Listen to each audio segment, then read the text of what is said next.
Teachers with guns, and what's next for redistricting reform?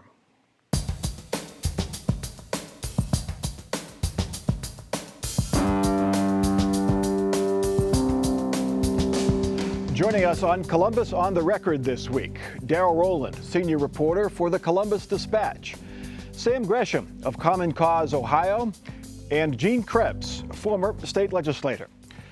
A week and a day after a gunman shot and killed 19 children and 2 teachers at a Texas elementary school, the Ohio legislature made it easier for Ohio teachers to carry guns in their classrooms.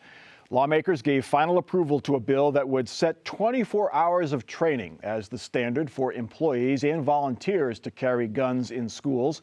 That's down from the roughly 700 hours required under a ruling from the Ohio Supreme Court.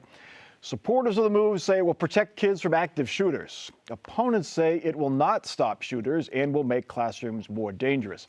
Mike DeWine promises to sign the bill, even though he has said he wants to do more to regulate guns.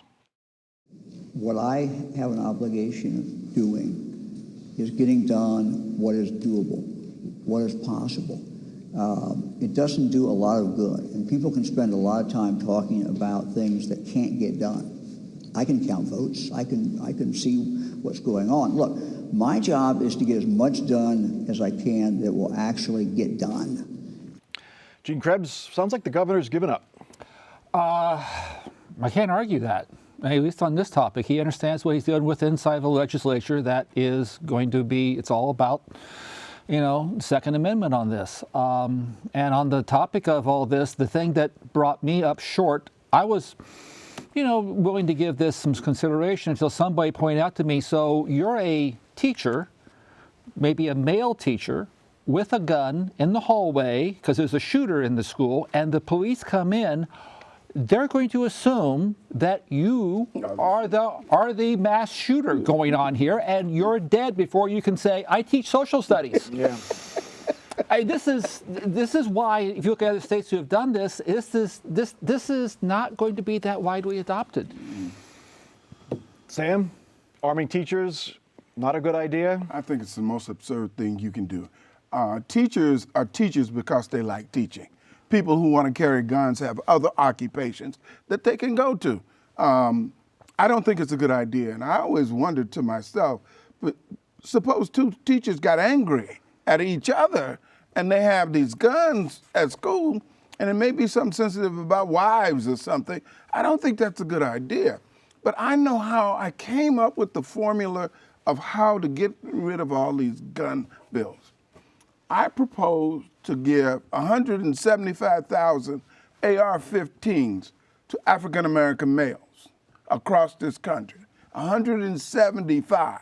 And I propose to give them 5,000 rounds a year. Now, I suppose once you do that, all these gun rules will go away. Daryl, I mean, it was right after the Dayton shooting. 9 people killed in, 34 seconds by a man with an AR-15. Strong Ohio was the name of Governor DeWine's modest gun regulations, red flag law, universal background checks, toughening the penalties for gun crimes. And he's basically saying, sorry, the lawmakers won't do it, I can't push it. I mean, on one hand, it's Mike DeWine at being Mike DeWine, real politic here. Yeah. I can moan and groan about all this stuff, these other proposals that may or may not work, but if they're not getting through, why even mess with them? Why spend any political capital on try to, ban assault weapons in Ohio or something like that? So from that standpoint, okay. His critics would say, where's your leadership on this, Governor? And I guess he has the scars from Dayton. I was struck, Mike, by the cries. We all remember that do something cry when the governor was in Dayton after that Oregon district mass shooting, maybe the day after. Those same cries, literally those same 2 words are being echoed in all these current, in Texas and in Tulsa, and even in President Biden's speech the other night. Do something. It's just, and I think everyone, perhaps on both sides, on all sides of this issue, are frustrated that nothing is being done. Gina, you look at President Biden's speech this week. He faces the same hurdle that Governor DeWine does. He doesn't have the votes. Right. Is for sweeping gun reform. He can offer incentives to states to change their laws. That's, I guess, what the best they're hoping for in Congress. But he's putting his stake in the ground, saying we need an assault weapons ban, at least make it only for people 21 and over. We need universal background checks. Why can't Governor DeWine say, this is terrible, let's give it another shot? Because I think what you're seeing is that people no longer know people who are not like themselves. Two things need to know. So in my rural part of Ohio, it takes, in best case situations, 25 minutes for the cops to get there when you call 911. I would not be surprised if it took 45 minutes for them to get there. So between 25 minutes and 45 minutes for them to get there. Okay, Columbus takes 3 minutes usually for the cop before you arrive. There's a much more culture of arming yourself. But how often are victims in the farm community, how much are those folks the victims of violent crime as someone who is in an inner city neighborhood? I think part of that simply I have to, and I mean this in all, I'll do apologies to the media, is if it bleeds, it leads. Yeah. And so you turn on your local news, and what do you see? Oh, there was a shooting here, and people see that, and they think things are much more violent than what they are. In reality, homicide rates have gone down, but you try to explain that to people, and they look at you. Oh no, it's Of course, they've grown up. They've gone up in many cities, including Columbus. I don't know about rate, the total homicides. I guess I haven't looked at the rate. Yeah. But certainly Columbus set a record last year, and this year, And will I don't know. continue long as these weapons are available. People will continue to shoot people because they have these weapons. And it's one thing about city living that people don't really understand. The density of city living, the inability to have certain types of amenities like air conditioning. I didn't realize that until I discovered air conditioning out of my poverty. It calms you down. But if you're sitting on the porch and you're hot, and it doesn't take much. The other thing that is startling to me, when they look back on this part of history, they have to say a minority has determined this gun issue. Not a majority, because all of the polls say otherwise. Now, my final point on that says our system is really, really messed up. Is there a chance, Daryl? There were some articles this week that show, yes, 90% of folks support, 21-year-old age limit for AR-15s and universal background checks. But when they go to the polls, it's closer to 60%. Still a good majority, but it's not quite the 90 when people actually have to go to the polls and vote and support and vote on these things. It's one of the perplexing things about this entire issue, isn't it? You look at the NRA, on one side, it's a great organization. The other side, it's the black hats. They've been politically weakened, a lot of internal fighting and all that, but they still have that clout. And it's not even necessarily the traditional campaign contributions I write about a lot, and Sam's group complains about a lot. It's just the ability to mobilize, and it's such an emotional topic that it often wins the day, even without having at least a numerical majority. It's the ranking. So during my 4 terms as General Assembly, I got an A from the NRA ranking, except for my last term, they gave me an A-, and I asked them why, and they said, well, you asked too many questions. I can't make this stuff up. One of the things that always bothers me about homicide and weapons and guns, people don't realize in that number, 54% are suicides. Oh, that's the real problem. No, I mean, especially my guess is far more people in rural America are killed by suicide, by guns, by suicide than I would have to imagine. I would have to agree with that. Yeah. I mean, it sounds like it could very well be the case, but what I gotta go to is that there's, once again, to go to, for folks, my neighbors, we are a good 25 minutes away from the county seat. And if we call 911, it will take the sheriff, if he's in the county seat, takes 25 minutes to get to our farm. If he's in the northern part of the county, he takes 45 minutes to get to our farm. All right, let's get to our next topic. We are just past Memorial Day, so there is a long way to go before the November election. But new polls indicate where the 2 top races stand. In the race for U.S. Senate, USA Today's Suffolk University poll shows J.D. Vance and Tim Ryan basically tied in that race. Vance stands at 42%, while Ryan is at 39%. That's within the poll's margin of error. Darrell Rowland, Tim Ryan's been on TV a lot, post-primary. Are those ads reflected in those poll numbers? I think they must be, Mike, and I think there's two schools of thought here. It's like, why are you spending money now? Are people really making up their minds now? On the other hand, you've got to get on the radar. I mean, J.D. Vance and that entire Republican primary just spent $1 bazillion on ads, and love him or hate him, his face was out there a lot. So Tim Ryan says, and you need to bolster poll numbers like this. You need to show the people giving money that, hey, I'm in the race, and if you give me more money, that could turn the tide. And certainly the Suffolk University poll shows that. Now, from a technical standpoint, you could pick at it, as you say, it's a long ways out. Their margin of error is plus or minus 4.5%, so that means a 9% slide because it's a relatively small group. Things of that nature, but that's sort of picking. I think, generally speaking, that race is, as they call it, a statistical tie, or certainly competitive. I don't think the poll is off by that much. Gene, there have been no negative ads attacking Tim Ryan yet, that I've seen anyway. So that will definitely hurt his poll numbers down the road. Yeah, but I think when you look at the total number, well, this is a weird race because J.D. Vance only got 1/3 of the Republicans to vote for him. And that means that all Tim Ryan has to do is convince 10%, 15, 20% of the Republicans who did not vote for him, you made the right choice by not voting for him the first time. Now, don't make a mistake and vote for him now. I got to tell you, when I saw his ads show up at 6:59 in the morning and 6:28 in the evening, I went, this is a waste of money. But now I've been looking at him going, this may actually work on his part. Really? And I've not seen anything from J.D. Vance or any of his dark money groups on this yet. Certainly, as Darrell mentioned, it certainly can bring in some fundraisers. This race will be competitive, at least through July 4th, or perhaps August. Tim Ryan has a problem. Where's the black community?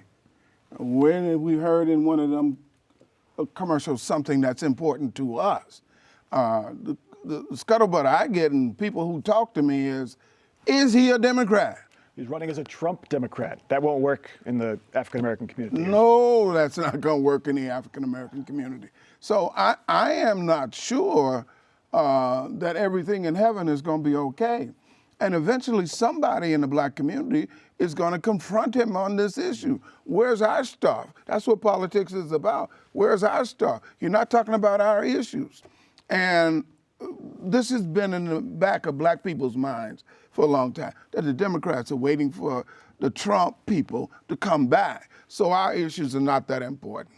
All right, in the race for governor, the poll shows Democrat Nan Whaley has some work to do.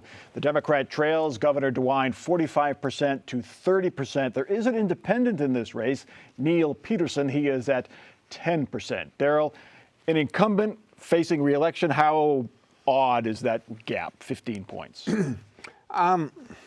It depends on the year in Ohio. Certainly the Democrats have put up some weak candidates over the years. 15 points, it's a very healthy margin. Again, that could, if you take that margin of error and max it out to the Democrats' full advantage, it could be just 6. But it's, the governor has a clear lead. And I think that underscores certainly what I felt, probably most of us have felt all along, that this race has been DeWine's to lose since the get-go. And you look at the crosstabs of the polls, everyone knows Mike DeWine, for better or worse, but I think mainly for better. So a lot of this race is going to be about defining Nan Whaley. And it's an opportunity for her side to define as she wants, but guess what? The other side, hate to keep going back to that money, but I've covered enough campaigns. It makes so much difference to get that airtime. Ted Strickland had a 12-point lead over John Kasich at one point. It was earlier in the cycle than say May before the election, but Kasich made it up. But I'll raise a question. To get Democrats out, you have to have an exciting candidate. Somebody who's dynamic, raises a little fervor, looks good, has a family history. The candidates that they come up with are not those types, or they have to have scandals to get them in. Now, there's a bench in Columbus of good potential statewide candidates, and I think they need to begin to develop those people and then find ways to get their name recognition up and run. Because the candidates that they just look, as my granddaughter said, they look sad, Grandpa. Sam, do you think the fact she has a minority woman on the ticket with her, would that cut anything No, in the man. Cleveland area? Wood can't chop. Chop's got to be cut by wood. Getting to this gun issue, Nan Whaley trailing. She's got an uphill climb. What if she would have doubled down like Beto O'Rourke has in Texas on the gun issue? And they both were on that stage in Dayton. She was standing with Mike DeWine when he introduced his Strong Ohio plan. She could say, he's done very little on this plan. I'm still fighting for it. Would that be an issue that would help her? Yeah, because what I've heard from some of my more moderate Republican friends is that they've been outraged over DeWine, and they're not going to vote for him because he signed the bill allowing concealed carry without training. But going back to the polling, the thing that nobody's talking enough is Peterson. I was expecting Peterson to come in at 2 to 4%. For him to come in at 10%, he's taking the page out of the Mandel playbook when he ran for the U.S. Senate. He's an evangelical Pentecostal preacher out near me. He's going to all the evangelical Pentecostal churches and campaigning there. If he's already at 10%, if I was Mike DeWine's team, I would be sweating blood right now. I said last time I was on your show that Nan Whaley was going to win. After seeing the Peterson number out of the gate at 10%, he can double that. It's all of it's going to come at the expense of Mike DeWine. Are we pronouncing his name right? Is it Neil? Yeah, well, Or Niall? No, I thought it was Neil. When you get to 12%, we pronounce your name correctly. Is that the trick? I don't know. I wasn't quite sure when I was writing the script. Anyway, we spelled it right. I know that. Ohio voters will have 2 chances to change the state's constitution in November. Lawmakers have put 2 proposed amendments on the ballot. One would allow judges to consider public safety when setting bail. A recent Supreme Court ruling said judges cannot consider safety. The other amendment would prohibit non-citizens from voting in Ohio elections. It's already illegal, but supporters say this amendment will make the law even more clear. Critics say the measure aims to fuel anti-immigrant feelings among voters. Sam Gresham, first to the bail amendment question. If someone is accused of assaulting his wife, shouldn't the judge be able to say, because of her safety and the safety of others, I'm going to set bail and keep you in jail? There's a logic to that. But both pieces of legislation, in my opinion, is hypocrisy and poppycock. The immigrant piece is just a throwaway piece. I don't even know why they're doing it. I think the domestic point that you raise is probably what they're doing to get a sense of community feeling that the Republicans are doing something. I agree with that portion, but the rest of it, and I think it's hypocrisy on their part to say that they even care about that, whereas other pieces of legislation that illustrate that same caring. Daryl, on the non-citizen voting, Yellow Springs tried to do it. Frank LaRose cited the Constitution and saying you can't do it, but now he says we need this amendment because the Yellow Springs never appealed it. Is there any thought that we do need this to? Well, I suppose it's sort of the belt and suspenders argument, a kind of old school reference story, you young folks. Gene wears the suspenders. Yeah, there you go. You got brought visual aids along today, extra bonus. Yeah. He's saying, well, if it was another Secretary of State, they could have ruled the other way, and it shouldn't rely on the whims of whoever occupies that particular office. It should be nailed down in Ohio law. And the Legislative Service Commission, which is bipartisan, kind of agrees. Basically, layman's terms, if you want to be sure, go ahead and do that. There's no one who asserts absolutely that it would be legal now, however. This is just if there's a possible weakness, a loophole there. If you want to plug it, plug it. What's the motivation here, Gene? Is it to make sure, is it your suspenders, or is it to fuel this anti-immigration, and immigration is a problem? History seldom repeats, but it does often rhyme. 2004, the Republicans put up on the ballot the Defense of Marriage Act. Main purpose was to drive their voters to the polls. It did, and it elected George Walker Bush to his second term. You think that's what's happening here again? You would be a political naive to think otherwise. Right. Let's get to our last topic. The long and exhausting fight over Ohio's legislative districts has ended temporarily. As expected, a federal court has ordered the state to use map number 3 of state and House districts. It and 4 others were ruled unconstitutional by the Ohio Supreme Court. So voters now know who their candidates are for the August primary. That leaves Fair District activists with the question, okay, now what? Sam Gresham, Common Cause Ohio, you are one of these, these redistricting reform advocates. So, right. okay, now what? They were who we expected them to be. Now, you've heard that phrase before. We expected them to disrespect the people of Ohio who gave 70 plus. We expected for them to play all these games with the process. And we expected that if the Ohio Supreme Court could not get them to work it out, that they would go to the federal court and they would get one of those judges to go for it. But what they did not anticipate, one, we have to start the process over next year. It's only a 1 year left. One cycle, yep. And they also have given us enough cannon fodder to put a media campaign together to say why they cannot be trusted to do this and put an independent commission in place. So do you have to act on that now while this is top of mind and while people are paying attention? No, we don't believe that. We need to put ourselves together for 24. For 24. And in 24, we've ginned up enough. And they've given us enough free publicity. I mean, and we got enough news footage that we can put together. I think we're going to beat them on this. Now, let me end this by saying, this is everything I anticipated that they would do. Gene, is an independent commission the answer? Do you see that coming next? Oh, yeah, absolutely. And I think what we need to do is look to see what Michigan did, be able to do that. But there's another question, though, that has been puzzling me. And I'd like to know, why does State Auditor Keith Faber vote with the Democrats on these maps? And Keith is a very shrewd politician. And he sees something I don't think that Rose and DeWine have seen on this yet. And I think there's something going on there. I think his stated reason has been that he's against the maps because they didn't go far enough. They went too far toward the Democrats. Now, people may forget that reasoning and just remember the vote. So you may be right. It may be. He was saying they were gerrymandered. The Democratic districts were gerrymandered to make them fit. Yeah. Right. Mm-hmm. And I mean, there's a point to that. When you can't have both. If you're going to try to go for the statewide overall balance, as the constitutional amendment mandated, as the Supreme Court interpreted it, you're going to have to do that. To come out with that overall proportion. But there are so many questions that are up in the air.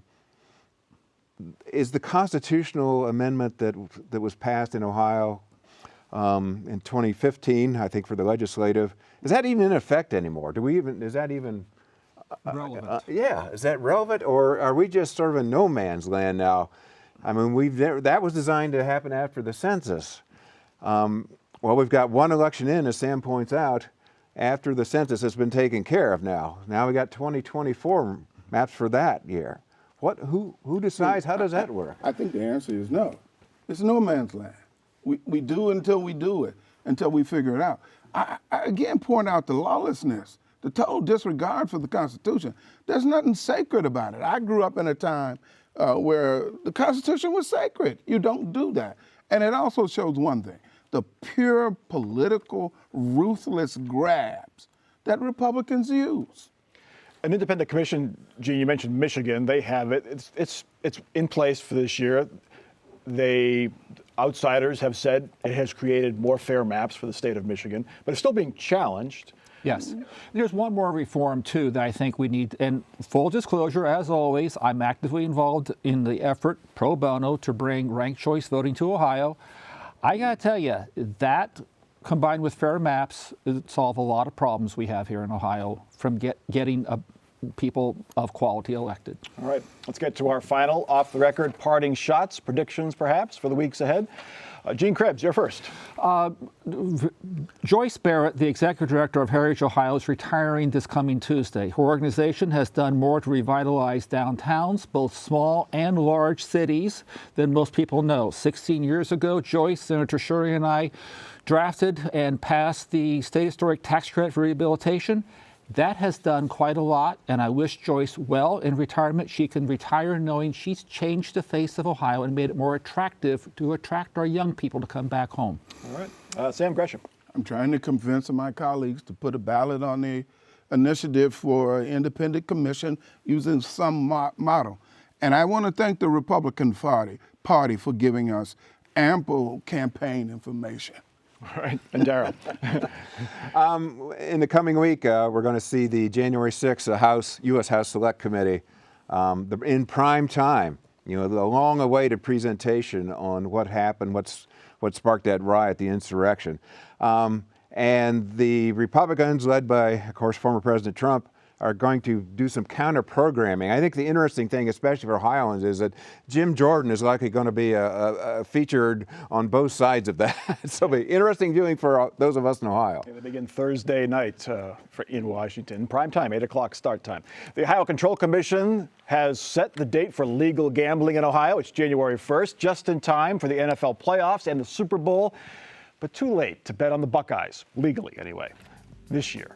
Unless the Bucs play in the national championship game. It's on January 9th, so another reason to hope the Buckeyes make it to the national championship game. That is Columbus on the Record for this week. Continue the conversation online. We are on Facebook, and if you miss a show or just want to relive this experience, you can watch us on demand at our website, WOSU.org, or on the PBS app. For our crew and for our panel, I'm Mike Thompson. Have a good week.